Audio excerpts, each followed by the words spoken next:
O Papo na Varanda 013 dessa semana está mais democrático do que nunca e bate um papo com Débora Camilo, vereadora em Santos. Assista agora! Bom, amigos e amigas que acompanham o nosso trabalho, Papo na Varanda 013, olha só, estou recebendo aqui uma figuraça, Débora Camilo, é uma mãe, uma advogada militante, vereadora na cidade de Santos e avó também. Seja muito bem-vinda, Débora. Obrigada, Márcio. Ao nosso Papo na Varanda 013. Vamos aí para esse bate-papo. Olha só, que presença, né? É muito bom receber mulheres e mulheres guerreiras aí, como a cidade de Santos aqui, que é celeiro, viu? E sempre mulheres aí na luta, né? Tomando a frente dos espaços aí. E é um prazer te receber, tá bom? Seja muito bem-vinda. O prazer é meu, agradeço o convite, né? Acho que todos os espaços que a gente puder falar um pouco dos projetos da cidade, que tenham o maior alcance possível, né? Tornar esse debate democrático é sempre muito bem-vindo e eu agradeço essa oportunidade. Que legal, né? Ter a Débora aqui, a gente vai bater um papo aqui, vocês vão ficar sabendo de vários projetos que ela apresentou e apresenta aqui na Câmara Municipal de Santos. É a quarta vereadora, mais bem votada na cidade também, é a primeira vereadora do PSOL, né? Sim, aqui na Baixada Santista. Olha então só. Foi o feito. Olha o feito, né? Olha o tamanho da responsabilidade. E eu já começo assim, para você se apresentar, contar um pouquinho da sua trajetória. Estou vendo aqui, ó, advogada popular, ativista, negra, mãe, avó da Manu. Então fala um pouquinho sobre a sua trajetória, o início de tudo. Agora é a avó da Manu e do Conrado. O Conrado que está com 1 ano e meio, né? Também chegou aí para aumentar. Tem um Conrado para aumentar a família. Eu sou Débora Camilo, tenho 42 anos, né? Sou advogada, estou vereadora aqui na cidade de Santos. Eu inicio, né, a minha jornada quando eu entro no Educafro. Fui aluna do Educafro, que é um curso pré-vestibular comunitário, que ele tem como objetivo colocar pessoas negras e pobres na universidade. E eu entrei lá em 2006 e durante o ano de 2006 e 2007 eu fui aluna do Educafro, entrei na universidade com bolsa 100% pelo ProUni para fazer Direito na Unisantos. E foi no Educafro que eu comecei a ter contato com alguns temas que me despertou interesse, né? Não só nas questões sociais, mas também na questão política. Ali eu passei a entender qual é o nosso lugar, né, na sociedade e o papel enquanto indivíduo, né, que nós temos. E ali eu comecei a entender a necessidade de fazer parte de um movimento e também entendi a necessidade de a gente ter que participar ativamente da política. Então eu entrei na universidade, em 2012 eu me formei, retornei para o Educafro como voluntária e fiquei lá até 2020. E aí por conta da eleição eu não ia conseguir conciliar as agendas, porque é um local que também precisa de muita dedicação. Eu me afastei, né, continuo sendo eternamente do Educafro, né, porque foi graças a ela... Vestiu a camisa e foi picada pela mosca azul. A mosca azul não digo, né, que a mosca azul tem a questão do ego, né, mas a política, ela realmente já fazia parte da minha vida, mas eu não me via enquanto alguém que militasse tanto no movimento quanto nos partidos políticos. E aí em 2010 eu me aproximo do PSOL, em 2012 eu me filio, e aí eu fui candidata em algumas oportunidades. Em 2014 fui candidata a deputada estadual, 2016 fui candidata a prefeita aqui em Santos, a primeira mulher negra a ser candidata a prefeita. Em 2018 candidata a deputada federal e em 2020 tive a oportunidade de ser candidata e ser eleita vereadora aqui em Santos, a quarta mais votada, a terceira mulher na Câmara de Santos. A terceira mulher da história? Não, da história não, já houve outras mulheres, né? Assim, a Câmara de Santos, ela teve muitas mulheres bem combativas, né, que já passaram pela Câmara, mas já algumas legislaturas eram somente 2 mulheres, né? Vinha diminuindo muito, né? Sim, sim. A gente tem aqui uma cidade com 54% do eleitorado de mulheres e apenas 3 mulheres. Então a gente precisa mudar essa realidade. Né? Que é você, a Thelma, né? E a Audrey Cleis. E a Audrey. Não, legal, é bom saber pra você ver, né? Ela tem uma participação popular aí, uma base popular. Fala um pouquinho de onde você nasceu, Você brincou muito na rua, você brincou de esconde-esconde, de pega-pega. Como é que foi sua infância aqui na cidade de Santos aí? Fala um pouquinho para os nossos seguidores aí. Eu nasci e cresci no bairro do Macuco, né? Fiquei lá até os 34 anos. Era alguém que brincava na rua de terra, minha rua era de terra até pouco tempo atrás, com a vala na porta, o que é realidade ainda em alguns lugares da cidade. Então, foi alguém que brincou, né, durante toda a infância na rua, no quintal de casa. E então eu tive uma infância, né, infância feliz. Né, feliz. Era uma família pobre, mas uma família feliz, com a casa com muitos primos. Então, aquela coisa, né, o bairro que você cresce, mora, você faz um monte de amizade, aquela galera que ficava na rua até tarde conversando, brincando e tal, e depois voltava para casa.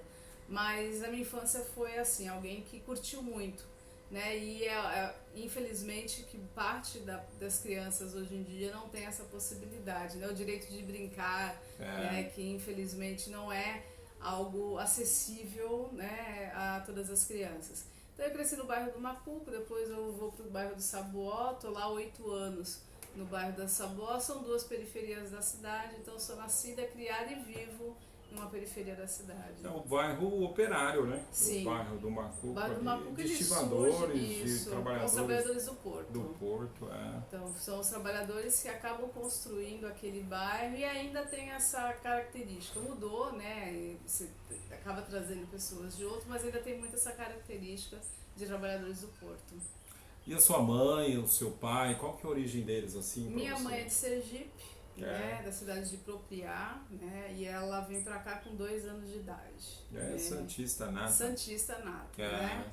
E o meu pai é daqui de Santos mesmo, né, falecido há alguns anos, mas era trabalhador do Porto. Meu pai começou a trabalhar muito cedo no barco de pesca, com 10 anos. Caiçara mesmo. Caiçara, E depois acabou indo para as docas, né, antigas docas, e lá ficou até se aposentar. E minha mãe trabalhou como doméstica, em casa de família, babá, durante um bom tempo. Então é uma família de trabalhadores, né, e assim foram os meus avós, né, meus tios. Então é uma família de trabalhadores e a gente conseguiu, né, de alguma forma construir. Né? Você conseguiu ser... orgulhar a sua família, né? Porque você conseguiu se formar e chegar num posto de destaque na cidade de Santos, né? Sim, mas eu não devo isso não é um fato isolado meu, né? Eu consegui... Foi uma soma de... Foi uma soma de fatores, mas principalmente eu contei com o apoio, né? O apoio da minha família foi imprescindível, eu fui mãe aos 18 anos, então fui mãe jovem. Você fala do abraço da família para criar os filhos e tipo... Porque não é a realidade de muitas garotas que acabam engravidando cedo, muitas vezes não tem o apoio da família. Eu pude contar com o apoio da minha família. Eu tive aí a oportunidade de encontrar o Educafro, que é um trabalho voluntário, onde as pessoas se dedicam para estimular as pessoas a entrarem na universidade. E dentro mesmo dos movimentos e partido político, eu contei com... Né, um grupo de pessoas, de militantes que abraçou a causa. Você abraçou a causa também. Também. Então foi um trabalho, tudo que a gente construiu até hoje, o mandato não é um mandato da Débora Camilo, é um conjunto de fatores e hoje eu estou representando esse projeto. Pode ser que daqui a amanhã a gente chegue à conclusão que eu não sou a melhor pessoa para representar esse projeto. Né? Então hoje eu estou vereadora, né? E durante esses 4 anos, né, nós temos essa visão que se não for, né, a melhor pessoa, a gente constrói um outro nome e assim a gente vai dando continuidade ao projeto, que é mais importante do que o indivíduo. Né? O projeto é maior, né? Sim. E tanto é que é maior que eu vi uma proposta sua, acho que quando você foi candidata, eu acredito, que eu até anotei aqui para a gente poder conversar, que é a Santos Maior. Santos da maioria. Santos da maioria, a bandeira, né, da Débora, do grupo, né, que ela representa, defender uma Santos da maioria mesmo, né? Fala um pouquinho sobre esse projeto, porque aqui tem o IDH de país da Europa, mas tem bairros aqui também, da Zona Noroeste, as cidades aqui de Palafitas. Fala um pouquinho sobre essa cidade. qual que é a cidade que a Débora Camilo pretende, ou busca, ou luta aqui na cidade de Santos para tornar essa cidade mais igual, mais igualitária? Fala um pouquinho sobre isso. A gente tem uma propaganda muito grande na cidade de Santos e aquela questão que dizem que Santos é a melhor cidade para se viver. Eu costumo perguntar, a melhor cidade para se viver para quem? Porque se você está no bairro da Orla, se você está em bairros Ponta da Praia ou alguns outros bairros com mais estrutura, realmente é a melhor cidade para se viver. Mas quando você conhece, né, a outra realidade de Santos, que é a realidade da maioria da população, a gente percebe que ela não é a melhor cidade para se viver e está muito longe de ser a melhor cidade para se viver. A gente tem a maior orla, né, jardim de orla do mundo, mas também temos a maior palafitas, favela sobre palafitas da América Latina.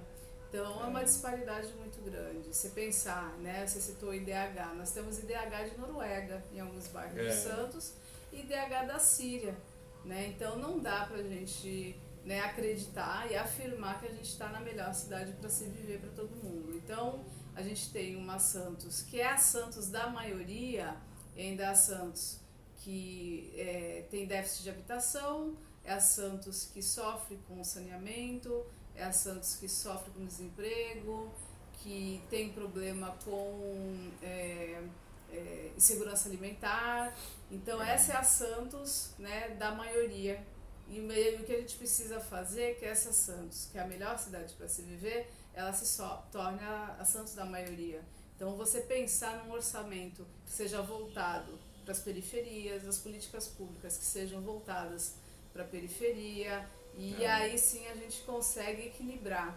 Mas enquanto a gente tiver a política sendo feita voltada para os bairros que já têm estrutura, a gente vai continuar tendo essa desigualdade tão grande na cidade de Santos. Você fala de colocar o povo para decidir os rumos da cidade no orçamento participativo mesmo, né? Também, de opinar isso é importante. Onde que vai colocar o dinheiro, né? Isso é importante, até porque as pessoas precisam entender que a participação política ela não só vai ocorrer no dia da votação, esse ano 2 de outubro, não é isso. É muito importante, a gente precisa estar lá, consciente, né? Esse ano é fundamental Esse ainda. ano é fundamental, a gente precisa analisar exatamente, né, os projetos, o que está sendo dito, mas o que é verdade mesmo, analisar para poder dar o nosso voto. E o nosso voto é quase uma procuração, né? Porque a gente vai dar uma procuração para que alguém nos represente. E se a gente não fizer isso com consciência, a gente corre sérios riscos. Mas essa participação política ela não se dá somente em 2 de outubro, ela precisa continuar. Então você precisa cobrar, né, os eleitos, e não importa se você votou ou não nessas pessoas, você tem todo o direito de cobrar. Eu fui eleita com 4.664 votos, mas hoje eu sou a vereadora da cidade. Então, independente se a pessoa tem ou não votado em mim, eu preciso prestar serviço para ela, eu preciso prestar contas para ela. Hoje eu sou uma prestadora de serviço, eu sou uma servidora. Então eu sou uma servidora do povo que te elegeu e da cidade, né? Muito Sim, maior do povo a responsabilidade. Que me elegeu, do povo que paga o meu salário. Então é importante a gente falar isso, né? Porque hoje eu recebo, né, por conta do mandato, e eu tenho que prestar esse serviço. E a minha obrigação, enquanto uma parlamentar eleita, é fazer a política para a cidade. Né? Então e as pessoas precisam ter essa consciência, né, do direito que elas têm de cobrar, né, e do dever que elas têm de participar também. E eu sei que é muito difícil a gente pensar alguém que trabalhe 12 horas por dia, depois ainda ter que participar de uma sessão da Câmara, e a sessão da Câmara é um horário péssimo, às 16 horas. Né? Somente, Débora, para as mulheres, né? Que a mulherada tem 3 jornadas, às vezes até mais, né? E aí como que a mulher vai participar da política? Porque trabalha fora. Eu vejo aqui nos ônibus aqui em Santos, 70% de quem pega ônibus de manhã e na volta são mulheres. Sim, e como que você estimula essa mulher a participar, sabendo que ela tem toda uma jornada ainda a cumprir depois da jornada de trabalho? Tipo assim, podia facilitar essa vida, né? Os homens também, viu, que assistem aí, também colaborar, porque tem que colaborar com a parceira, com a companheira, ajudar nas coisas de casa. Não vai deixar de ser homem por cozinhar, por lavar uma louça. É obrigação, você dividir obrigação. a tarefa. É isso mesmo, é obrigação. E eu vejo os ônibus lotados mesmo de mulheres mesmo. Sim, nós São somos mulheres a maioria, trabalhadoras, né? Nós somos a maioria, a minoria em representatividade, aí falar, mas mulher não vota em mulher. Tem uma questão que é importante a gente frisar, que a participação da mulher ela tem diversos fatores, entre eles as condições que são dadas, que por vezes não são as mesmas que são dadas para os homens participarem. Então a mulher ela tem, além de tudo, os afazeres domésticos, né? E ela precisa dar conta de tudo isso para poder participar. E às vezes ainda encontra um partido político que não estimula, que quer que ela saia candidata, mas não vai bancar a candidatura dela. É só a bandeira, né? Na prática. Na verdade ela vai servir como cota. Então ela vai cumprir a cota para que o partido possa eleger os homens que ele quer realmente investir na campanha. Infelizmente, isso é uma prática dos partidos políticos, né? Porque tem 30%, aí ocupa, se sair uma mulher tem que sair o homem, né? Sim, da chapa. E isso vai prejudicar algum homem que esteja querendo se eleger, né? Olha só, né? Até nisso, o pessoal utilizando desses mecanismos aí para poder usar a imagem da mulher mesmo, né? Sim. Então, Débora, tipo assim, fala um pouquinho sobre qual que foi a sua surpresa quando você chegou na Câmara Municipal de Santos, primeiro mandato, e aquela demanda, né? Porque todo mundo criou uma expectativa em cima de você, falando, nossa, a gente ganhou, e ganhou bem, né? Sim, 4.664 votos. 664 votos, olha só. E aí quando você se deparou na Câmara Municipal, com a burocracia, com os expedientes, com tudo aquele... Você está conseguindo avançar nas suas conquistas, no seu ideal? Fala pra gente sobre isso aí. A rotina da Câmara é algo que ela precisa realmente ser conhecida, né? Então, como qualquer outro local, você precisa entender o sistema para poder exercer ali a tua tarefa, o teu trabalho. Eu não tinha ilusões em relação ao que nós encontraríamos na Câmara, né? Porque, assim, às vezes quando você entra com... muito iludido, achando que vai ser um local de fácil acesso, você vai trabalhar e aprovar de forma fácil seus projetos, aí eu acho que as pessoas criam expectativa e acabam se decepcionando. Então a gente já sabia como mais ou menos seria. Né? Nós nunca tivemos um trabalho dentro do parlamento, né? Nunca... Era inédito. Era inédito, mas a gente já tinha o conhecimento de como acontecia em outros lugares. Então, não foi uma grande surpresa, né? Até das dificuldades que nós encontraríamos. Com a rotina, você precisa entender como que as coisas ocorrem, funcionam. E hoje a gente já está no nosso segundo ano, né? E a gente já... Você já pegou, né? Já consegue dominar ali como as coisas funcionam e... A questão dos projetos você apresenta o teu projeto e a depender, né, tema ou da aceitação, até da mobilização, você tem mais facilidade ou não para aprovar. E tudo esbarra também no interesse, por vezes, do executivo, né, e dependendo do que for, você vai ter mais dificuldade de fazer com que o seu projeto seja aprovado. Mas, no geral, eu não tinha grandes ilusões em relação... as dificuldades ou as facilidades, né? Porque às vezes as pessoas entram iludidas, né? De que vai ser algo que vai transformar... E às vezes passa para a base, né? Que vai revolucionar, e a gente sabe como é que funciona. Sim. Tem uma burocracia por trás, tudo é meio que demorado. E o projeto de democratizar, ele é passo a passo, né? É uma conquista diária, né? E é um instrumento que é importantíssimo. Então, não é porque você não vai conseguir fazer a revolução, né, através do teu mandato, mas você consegue utilizá-lo como uma ferramenta, porque hoje a gente tem um mandato, a gente passa a ter, de alguma forma... Vocês são uma referência. Uma referência, uma importância, o que a gente fala tem uma repercussão, então por isso que até a gente tem que ter cuidado né, com o que fala, porque a depender do que for dito, a gente vai ter uma repercussão negativa até para o trabalho que a gente desenvolve. Ô Débora, eu vi você debatendo em vários lugares aí, com várias personalidades. De onde que vem essa calma que você tem? Porque eu vi você com bolsonaristas aí, frente a frente, assim. Inclusive o vereador, né? Eu vi você na Orla, no Jornal da Orla, acho que era um debate. O Sérgio Santana e você. Eu vi você com a Rosana Vale, eu vi você em vários cenários, assim.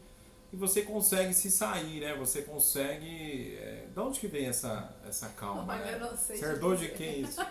Não sei te dizer, mas eu sempre fui essa... Porque fica nervosa, não fica? Não, nervosismo é normal, é comum. Apesar das pessoas acharem que eu não fico nervosa, eu acabo não demonstrando. Mas, no vídeo não aparece que ela mas não, tem sempre uma expectativa e assim... Porque não é fácil, né? Não é, até porque a gente tem uma responsabilidade muito grande. E assim, a gente demorou muito para conseguir, né, conquistar o que a gente conquistou. Teve muita gente que acreditou e eu não posso simplesmente jogar tudo isso pelo ralo, porque foi algo que foi construído. E eu não posso ser alguém que destrua, né, todo esse legado, projeto, todo esse projeto. Então, a gente tem, né, toda uma preocupação, preparo, mas eu não sei, assim, de onde vem essa tranquilidade, porque as pessoas acham, né, que eu tô sempre tranquila, mas a maioria das vezes eu não demonstro mesmo, mas não que eu não esteja preocupada, não esteja tranquila. Mas eu acho interessante, eu acho que é um equilíbrio necessário, né, principalmente nesse momento. Mas eu sei que quando você pega o megafone e o microfone, aí o discurso na hora que a gente sobe no caminhão muda. Na hora que o sobe no caminhão, o som muda. E a gente está no ano decisivo, 2022, ano eleitoral, um ano de uma disputa que a gente está vendo aí nos bastidores, né? Ânimos exaltados, né? O pessoal não quer, sei lá, o clima já está colocado já. E eu vi você num vídeo com 24 mil visualizações no Facebook e com mais de 5 mil comentários sobre um projeto que você apresentou aqui na Câmara Municipal de Santos em defesa de Marielle Franco, né? Que é o Dia contra a Violência Política Feminina e LGBTI, né? Que é no dia 14 de março de todo ano. Sim.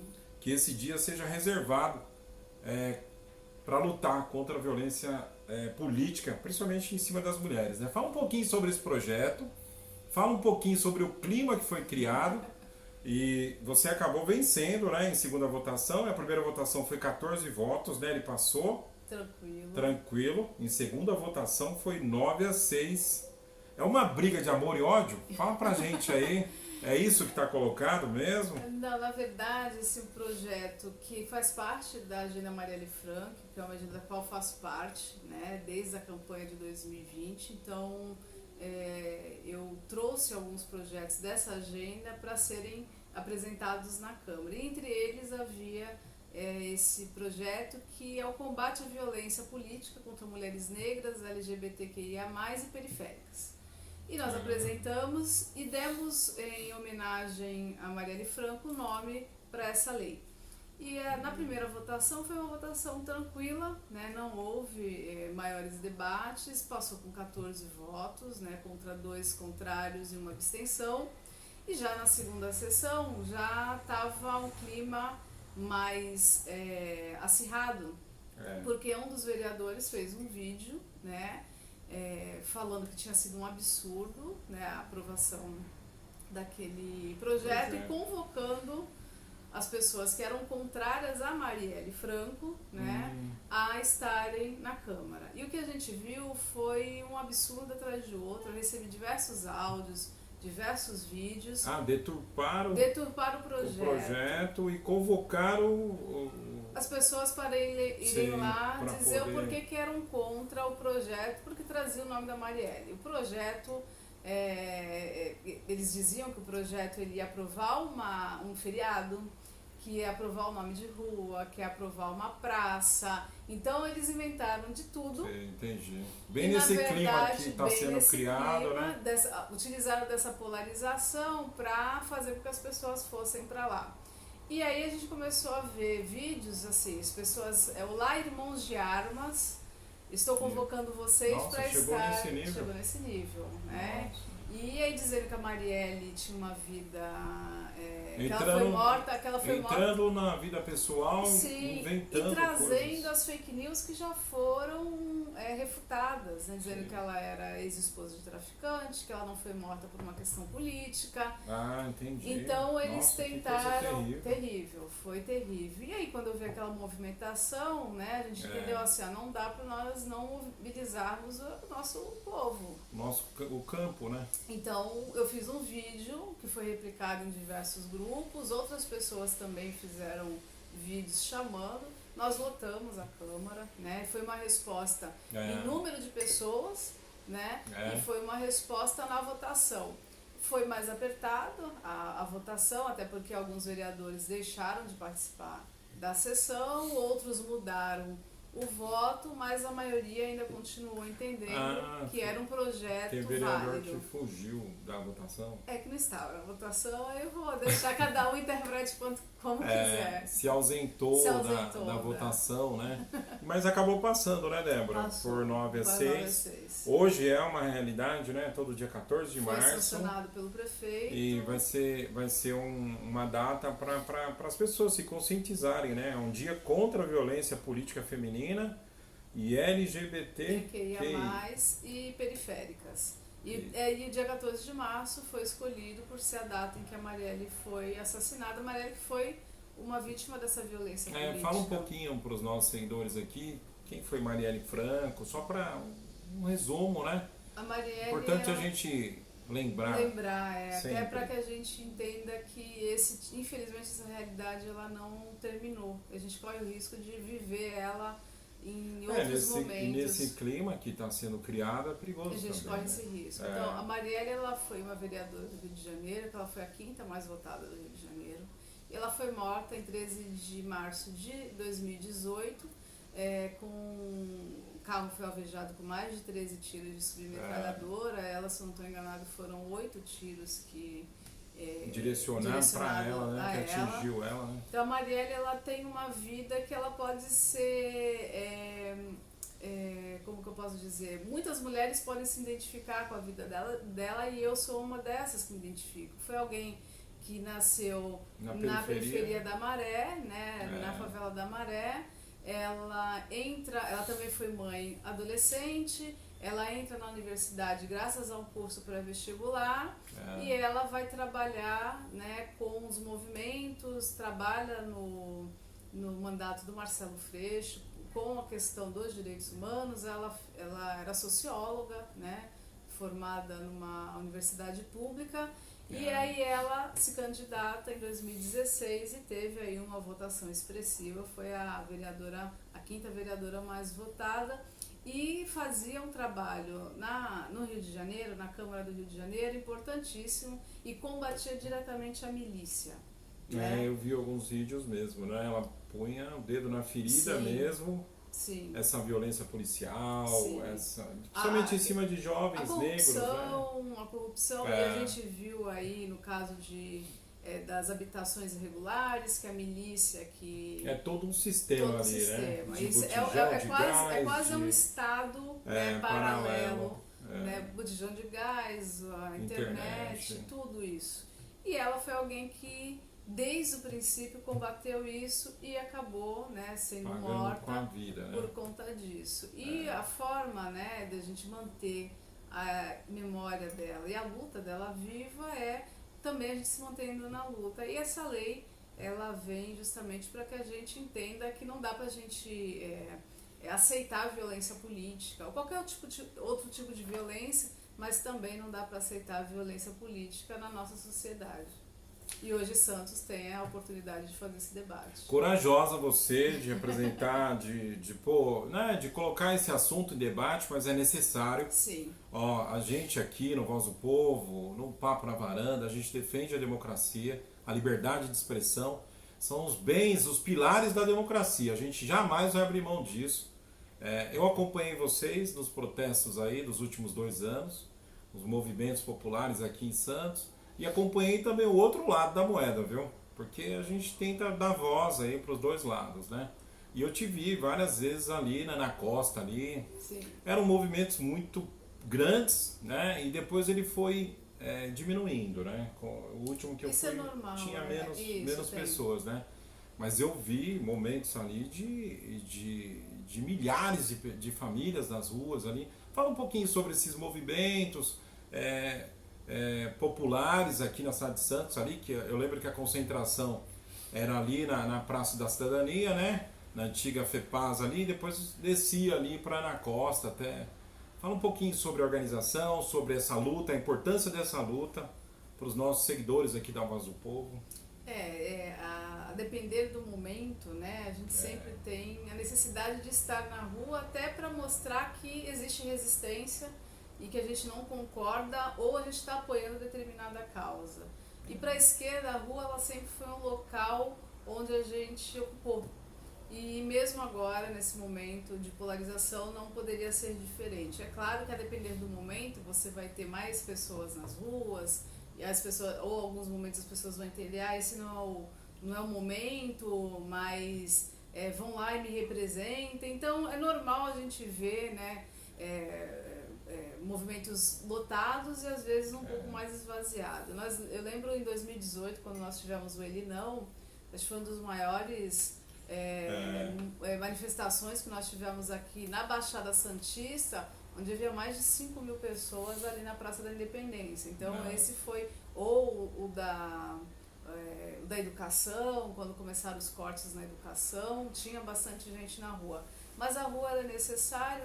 Agora com a pandemia a gente precisa ter mais cuidados, né? Sempre manter máscara. Apesar da vacinação é importante, então é importante a gente ressaltar isso, porque a pandemia, o vírus não acabou, né? Então a gente tem que ter esses cuidados, mas hoje a gente tem mais possibilidade de estar na rua e mostrando que a gente não concorda, né, com o que está posto e a gente quer mudanças efetivas, né? Legal, legal. Você também tem um projeto importante aqui, né, para os nossos seguidores aqui, um projeto que assegura absorventes e combate à pobreza menstrual em Santos. Assim, isso é um projeto importante porque a gente está vendo aí, muita gente perdeu emprego, as famílias estão passando um perrengue danado aí, o alimento tudo muito caro, né? Você vai no mercado, você cai de costas, você não consegue comprar o básico, mas só infelizmente. O Guedes que acha que ele é um ótimo existe um mundo paralelo aí para os super ricos, né? Sim. Mas o povo mesmo que está assistindo esse vídeo aí, o povo sabe como que está apertado para as famílias, né? E você colocou um projeto que é assegurar absorventes e combate à pobreza menstrual para as meninas, para as mulheres aqui na cidade de Santos. Fala um pouquinho sobre isso, assim, na prática, como que isso funciona, já está valendo? Tá. A ONU ela fez um estudo onde ela demonstra que 54% das pessoas que menstruam, e a gente coloca pessoas que menstruam porque a gente precisa lembrar dos homens trans, né, e que precisam ter acesso a essa política, essas pessoas deixam de ter acesso à escola, deixam de frequentar a escola até 45 dias do ano letivo por conta da falta de absorventes. E o absorvente, ele é um item de necessidade básica, só que ainda no Brasil ele é taxado como um item de cosmético.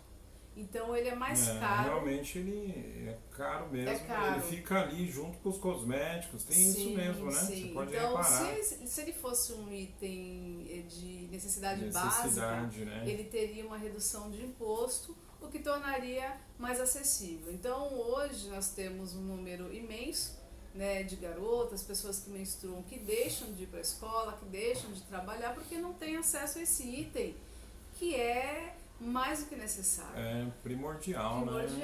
E a cidade de Santos também tinha, né, essa necessidade, porque a gente tem aí um número elevado de pessoas que hoje encontram-se na linha de pobreza. A gente está num momento em que a crise está se acirrando e as pessoas estão deixando de ter acesso ao que é básico. Então você vai comprar uma garrafa de óleo, está R$12, você vai comprar um pacote de feijão, está R$10, e assim, e isso a pessoa vai dizer, eu compro absorvente ou eu compro o que comer.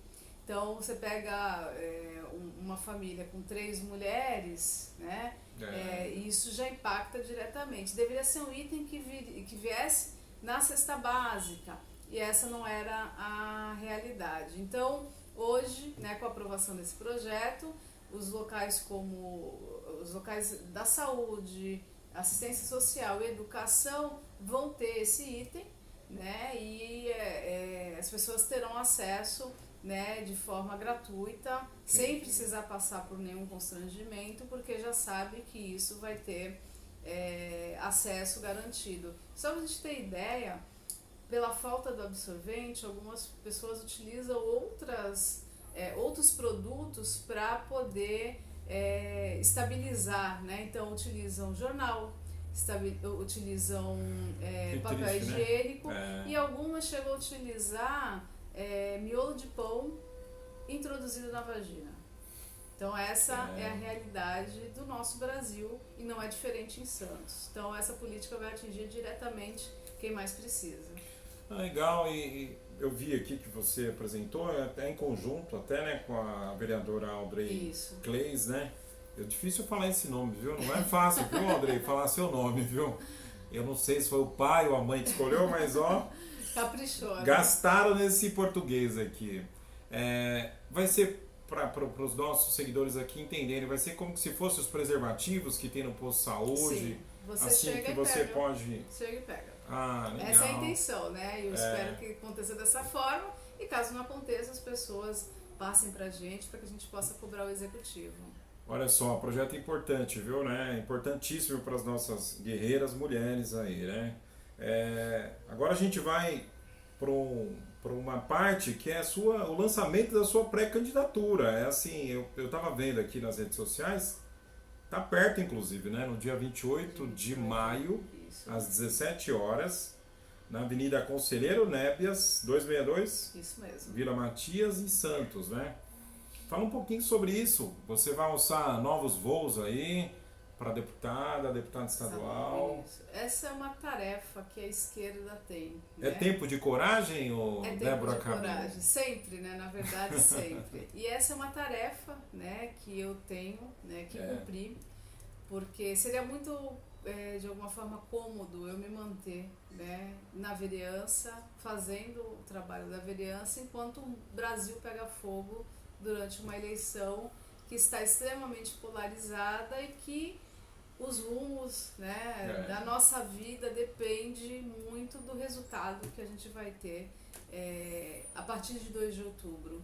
Então seria muito fácil eu continuar somente com a vereança, indicando voto para alguém e de alguma forma continuando no conforto do gabinete dos trabalhos que a gente desenvolve. Mas eu não podia, né, nesse momento, simplesmente fechar os olhos para o que está acontecendo no Brasil e eu não tinha como não me colocar à disposição para poder fazer essa construção. Então é mais um momento, né? A gente saiu de uma candidatura em 2020 também, que foi uma candidatura bem acirrada, mas que agora, né, esse ano 2022 promete ser muito mais. Então vai ser um grande desafio, né, poder convencer o maior número de pessoas da necessidade de votar, porque as pessoas estão muito arredias, sem esperança. Tem boa parte da população. O semblante do povo tá baixo, né? Tá sem esperança. Cabeça baixa. Né? E a gente precisa dizer para elas, olha, a gente não pode perder a esperança, a gente não pode simplesmente deixar que alguém decida por nós. Então, eu estou pré-candidata, né, a deputada estadual, e aí a gente tem esse desafio que são nos próximos meses, conseguir levar o nosso projeto, levar a nossa plataforma para conquistar as mentes e os corações, é que a gente costuma falar. E aproveita e convida o pessoal, pode participar do lançamento da sua pré-candidatura. O lançamento aberto, fiquem à vontade, é dia 28, né, sábado às 17 horas. Quem quiser, né, conhecer um pouquinho do que a gente está propondo, né, bater um papo, fique muito à vontade a partir das 5 horas. Legal, é importante falar nisso, né, porque o ano 2022, ano de eleição, você aí que está acompanhando, ó, presta atenção, os nossos representantes aí têm um papel fundamental, existem caminhos aí, a gente precisa, saber participar, votar e cobrar também, né? Sim, é necessário. É necessário praticar a cidadania, né, cara? Tem vários comentários sobre o seu trabalho aqui, a gente vai ler alguns aqui. Quando a gente postou ontem, meia-noite, a chamada do seu convite, quando eu amanheci começaram a vir vários comentários aqui. São 4 páginas aqui do Papo na Varanda, do Voz do Povo. Então, a Voz do Povo Baixada Santista, Voz do Povo Santista, Voz do Povo Grande ABC e o Papo na Varanda 013 também. E vários comentários, queria que você até... se você quiser comentar o comentário, pode ficar à vontade. Mas é assim, o que você pensa sobre a participação dos jovens no mercado de trabalho e na política 013, que é a política aqui... Por que 013? Porque é o prefixo aqui dessa região, né? Para quem não sabe, de repente o pessoal que está lá no ABC... Não sabe o que é o 013. Né? 013 é o prefixo aqui dessa região do litoral paulista. E por isso que o pessoal usa muito isso aqui. Aqui tem rádio com nome, Planet 013, sim. Blue Med 013. Tem vários movimentos 013.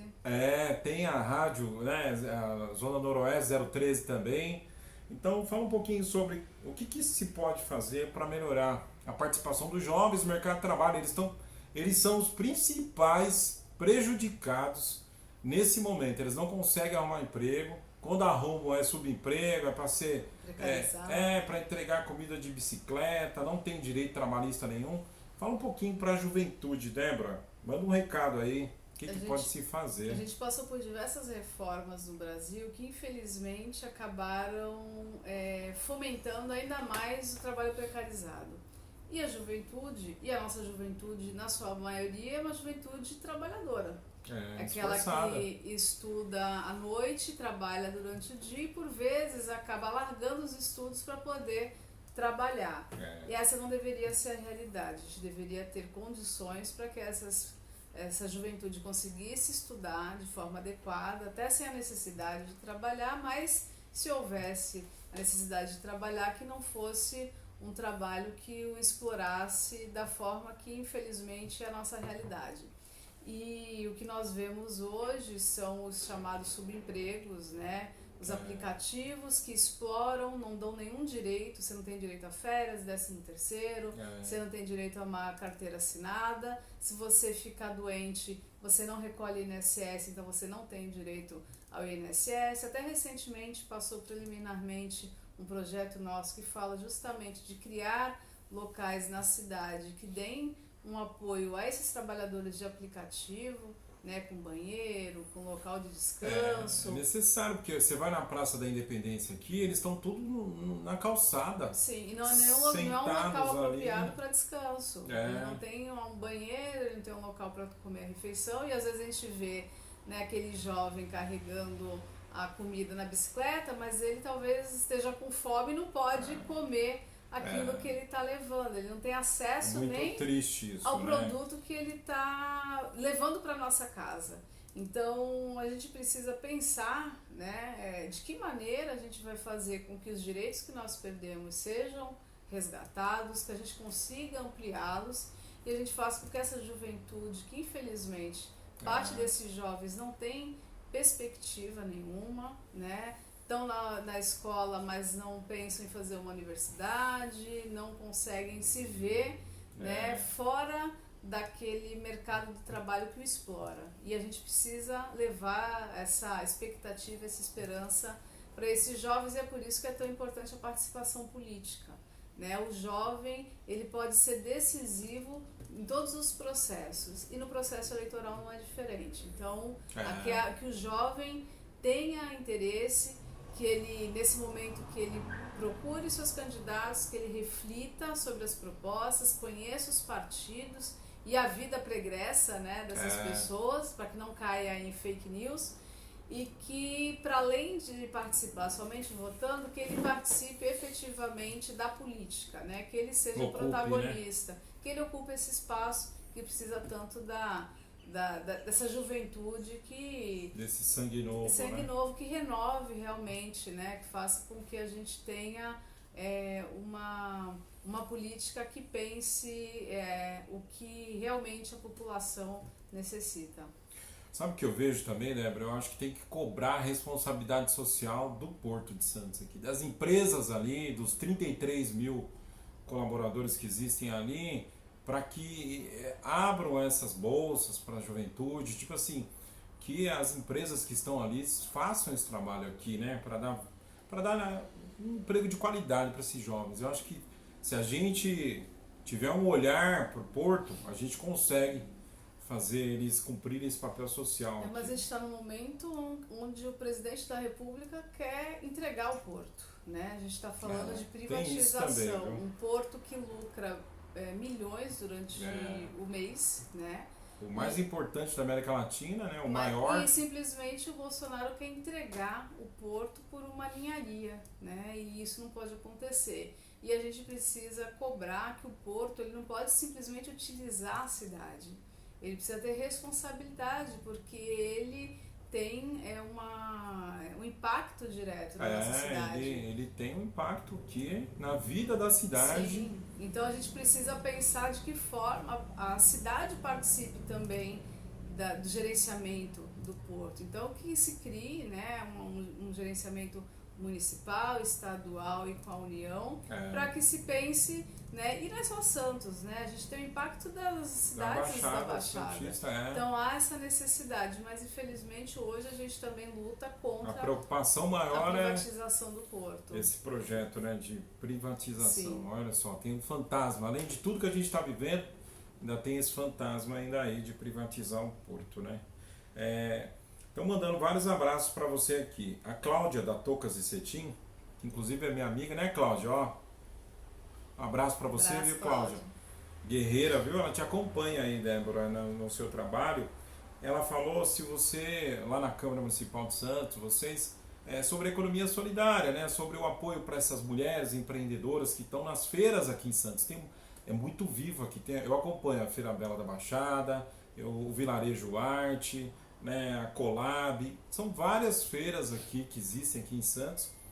Se existe essa preocupação da cidade abraçar essas mulheres para poder levar a renda para as famílias aí.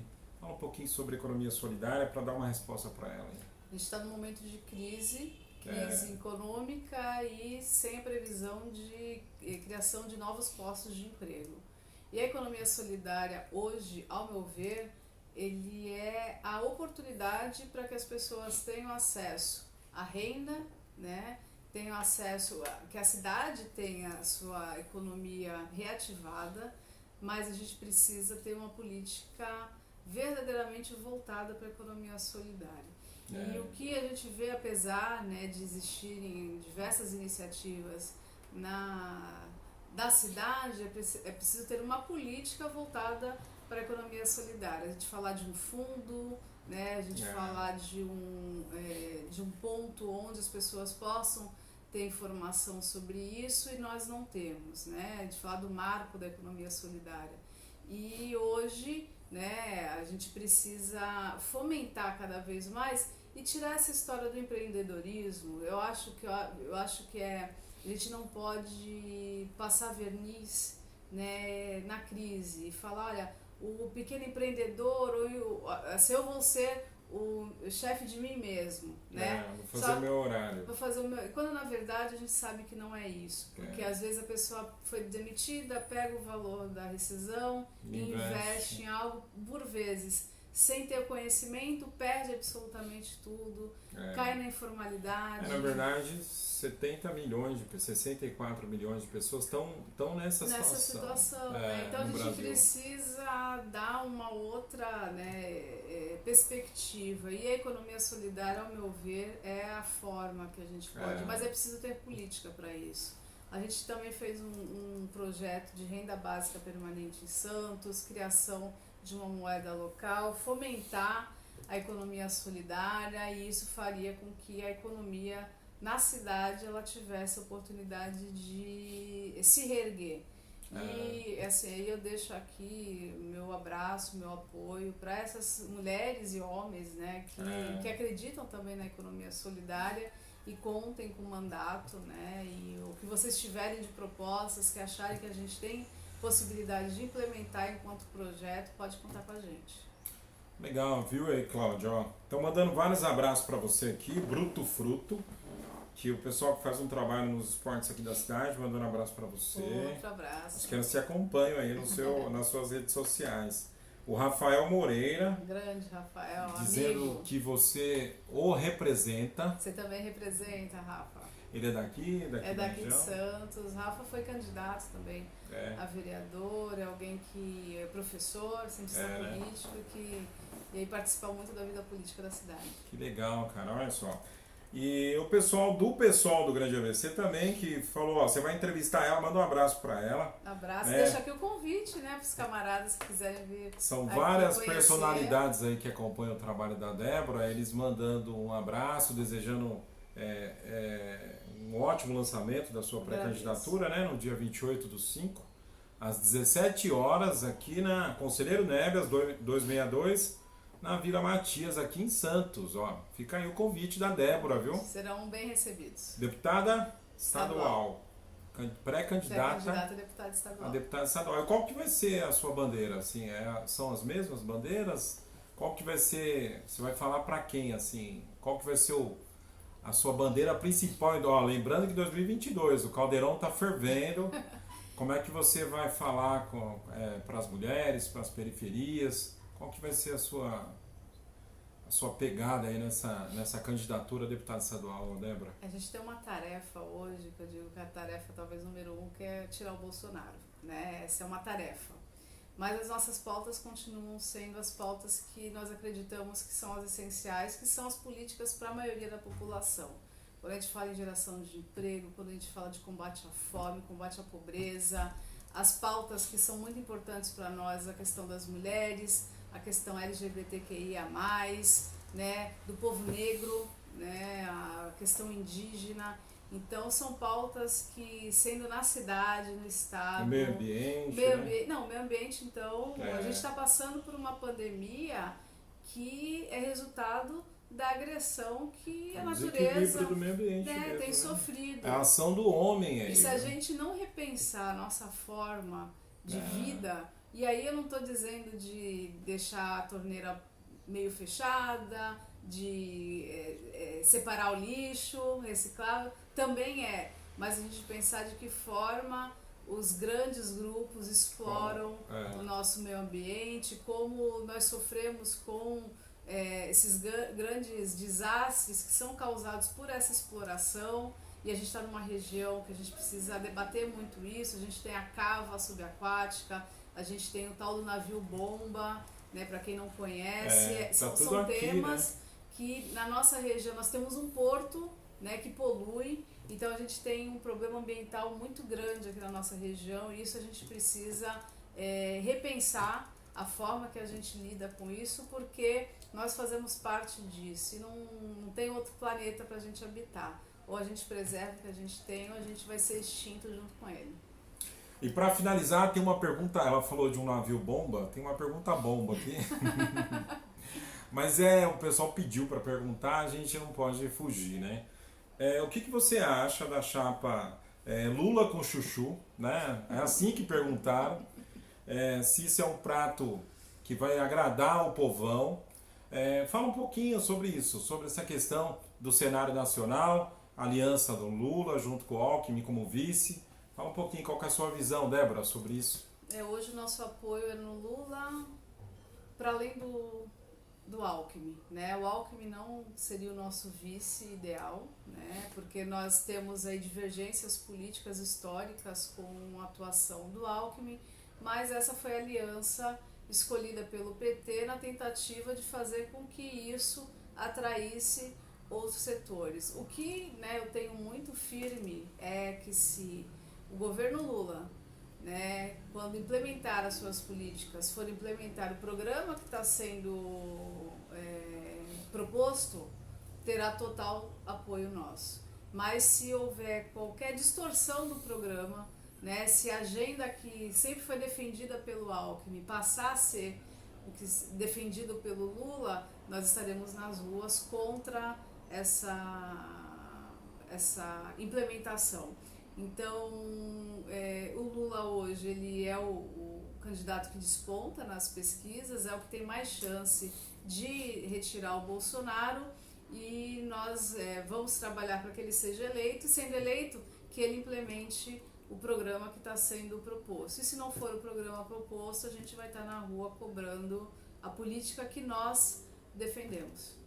Até porque, né, Débora, que a gente percebe é uma aliança necessária nesse momento, né, com as classes aí, né. Eu vejo essa aliança aqui, o Lula com o Alckmin aqui, é essa tentativa de abrir o leque, de fazer uma frente ampla, mas existe essa preocupação que você está falando, né, sobre o programa que vai ser implementado. Isso. Então essa é a maior preocupação, mas assim, hoje o cenário é esse, né? Nós entendemos que não existe um outro candidato capaz de retirar o Bolsonaro, porque a gente não vai conseguir fazer absolutamente nada se o Bolsonaro se mantiver na presidência. Então a gente precisa combater o Bolsonaro, o bolsonarismo não vai deixar de existir e é algo que a gente vai precisar combater também diariamente e a gente trabalhar para que o programa a ser implementado seja esse que está sendo proposto e que vai ser aprovado no dia 2 de outubro. Débora, menina, parabéns pela sua posição política. Agradeço. É um privilégio ter você aqui, né, conversando com os nossos seguidores aqui da Voz do Povo, no Papo na Varanda 013. Você tem uma visão de sociedade que é importante nos dias de hoje, a gente defende isso, sempre vai defender a democracia, a liberdade de expressão, e eu estou te acompanhando aí, né, nos podcasts da vida. Obrigado por você ter vindo aqui, é simples o nosso, mas eu acho que é necessário também um espaço assim para a gente poder dar voz para as pessoas. Sim, todo espaço em que promova, né, o debate, a democracia, ele precisa ser valorizado e por isso que eu fiz questão de vir até aqui. Agradeço mais uma vez o convite, espero que as pessoas tenham gostado, né, e que a gente possa ter a oportunidade de retornar e quem sabe falar que a gente conseguiu avançar e que a sociedade está conseguindo combater as mazelas que a gente está enfrentando. É verdade, João. Obrigado, tá? Vamos brindar a sua participação. Obrigado. Ó, Débora Camilo, aqui você tem voz. Tamo junto, forte abraço. O Papo na Varanda 013 agradece a participação da Débora Camilo, vereadora em Santos. E agradece a cada um de vocês por compartilharem os nossos vídeos.